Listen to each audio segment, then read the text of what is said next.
Assalamualaikum warahmatullahi wabarakatuh. Kembali lagi teman-teman bersama saya di channel Numakena. Kali ini saya akan mencoba membahas kenapa para UMKM di kita itu selalu masuk zona perang harga berjualan di Shopee. Oke ya teman-teman, saya ulangi, kenapa para UMKM di kita, kebanyakan ya, tidak semua tapi saya perhatikan kebanyakannya itu kena masuk zona perang harga saat berjualan di Shopee. Tentunya video ini saya buat berdasarkan pengalaman saya berjualan di Shopee dari mulai Shopee hadir di Indonesia sampai sekarang ya 2023. Dan teman-teman bisa cek sendiri toko saya sebagai bahan referensi yaitu Numakena Official Shop ya. Toko ini sekarang sudah menjadi Shopee Mall, dulunya sih toko biasa saja. Oke teman-teman, kita coba bahas videonya.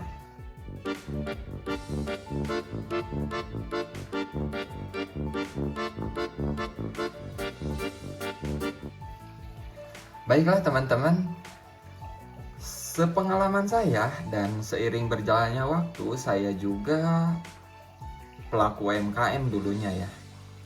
Dan saya bergerak dari dulu bahkan dari nggak punya barang gitu ya. Jadi saya sangat merasakan sekali gitu. Sampai perjalanannya sekarang Shopee sudah kurang lebih 8 tahun ya hadir di Indonesia. 2015 akhir itu Shopee masuk, sekarang 2023. Otomatis kompetitor persaingan dan semakin banyak penjualan itu seller-seller masuk, baik yang UMKM, baik yang pemain besar, itu sudah banyak sekarang yang masuk. Dan ternyata saya perhatikan kenapa banyak sekali para UMKM itu, terutama di daerah-daerah itu masuk ke zona perang harga gitu ya. Nah, saya dapatkan 3 alasan utama ya yang menyebabkan itu terjadi. Dan itu berdasarkan pengalaman yang saya alami dari teman-teman saya sendiri gitu ya, yang sekarang hancur jualannya di Shopee gitu ya. Dan saya coba share juga untuk di video ini ke teman-teman supaya jangan terjebak lagi dan UMKM terus bisa bertahan ya berjualan di Shopee. Karena untuk sekarang dunia digital itu sudah bukan hal yang sulit lagi gitu ya. Semuanya berhak dan bisa berjualan di dunia digital ya, salah satunya berjualan di Shopee ya.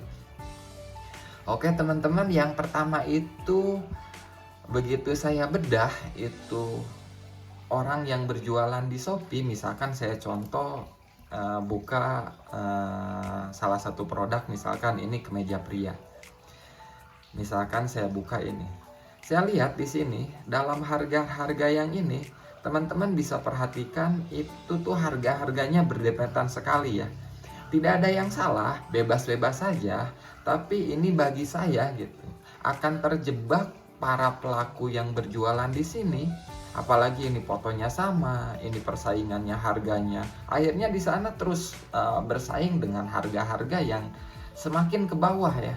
Karena saya alamin lagi, saya juga menjual salah satu produk kemeja gitu ya. Harga toko saya teman-teman bisa cek di toko saya sekitar 80 ribuan. Di sini dijual di antara 5.000 sampai 29.000. Di sini 45.000. Ini buat saya sangat riskan sekali. Kenapa riskan? Yaitu tadi, ini zona perang harga, dan zona perang harga nggak akan ada habisnya. Itu akan sangat menyengsarakan ya. Apalagi untuk bagian hulu, yaitu bagian produsen atau produksi ya. Itu akan sangat menekan biaya ongkos jahit ya. Jadi para pekerja gajinya ditekan, dan buat saya itu sangat menyakitkan ya. Jadi bukannya kita tuh menaikkan kesejahteraan gitu ya, malah semakin menekan ya.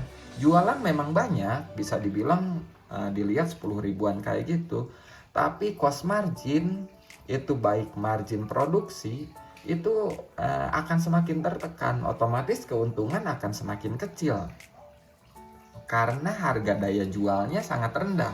Apalagi dengan sekarang 2023 biaya admin Shopee itu udah jauh, kalau boleh saya bilang itu 10 kali lipat pada saat dulu awal Shopee ya. Dulu saya masih ingat itu biaya admin masih saat dulu 1%-an, 1,5% gitu.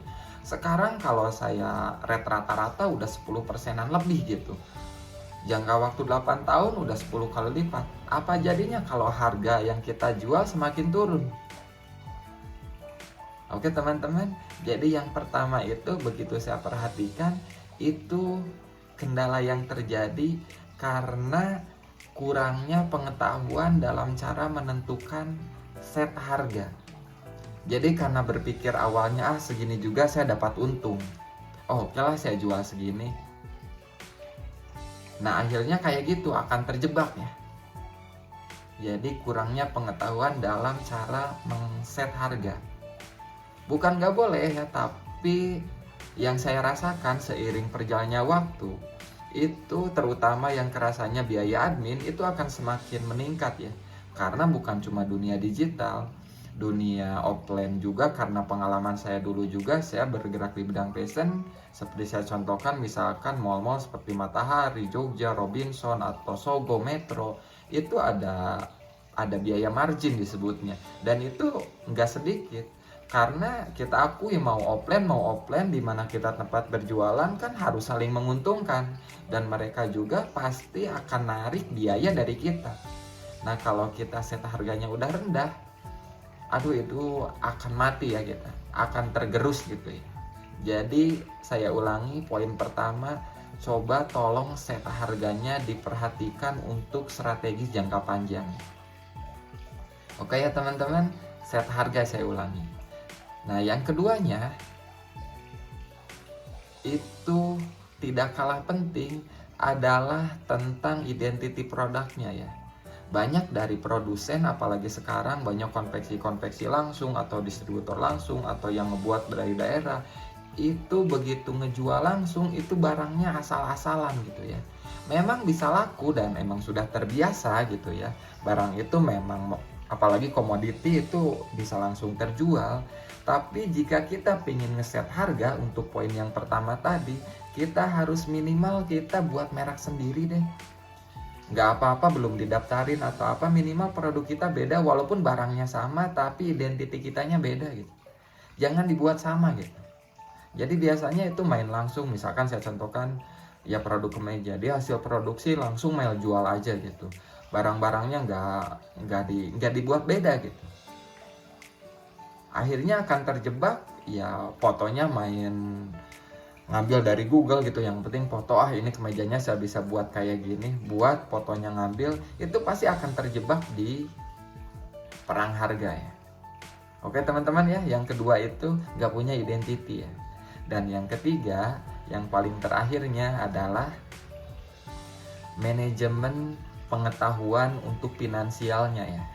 Misal saya contohkan seperti ini ya. Begitu kita berpikir, sekian kita dapat untung nih. Misalkan saya ambil contoh, misalkan banyak yang ngejual misalkan contoh harga produk tertentu, misalkan produk A 50.000 ya. Misalkan harga produksinya dia 45, jadi dia punya untung 5.000. Nah dari sana kurangnya pengetahuan untuk mengetahui 5.000 itu tuh apakah bersih atau kotor. Oke ya teman-teman, jadi selisih untung itu coba teman-teman belajar manajemen finansial dari 5.000 itu tuh bersih atau kotor. Tanyakan kepada teman-teman kalau sekarang lagi berjualan, dan saya yakin jawabannya pasti kotor itu. Pertama dikurangi biaya admin dari Shopee-nya, terus nanti kalau udah ada karyawan dikurangi biaya karyawan, nanti ada biaya packing, atau nanti kalau jualan udah banyak ada pajak, ada ini itu. Terus ada kebutuhan yang kita ambil, itu coba hitung sisanya berapa. Nah dari sana akan ketahuan, supaya untuk nge-trigger kita supaya nggak terjebak di poin 1 dan poin 2. Akhirnya kita akan mencoba ngasih spare margin keuntungan kita tuh jadi naik. Oke teman-teman, 3 poin itu semoga bermanfaat dan semoga teman-teman segera keluar dari persaingan perang harga yang sekarang mungkin dirasakan sama teman-teman.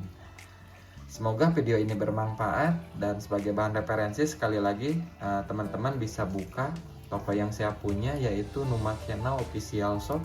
Teman-teman bisa cek di Shopee ya, toko yang saya punya untuk sebagai referensi jika teman-teman pingin gimana sih untuk nge-set toko yang bagus. Nanti teman-teman nih, ini toko saya sudah mall ya teman-teman, jadi teman-teman bisa pelajari. Kalau ini bisa sharing di kolom komentar.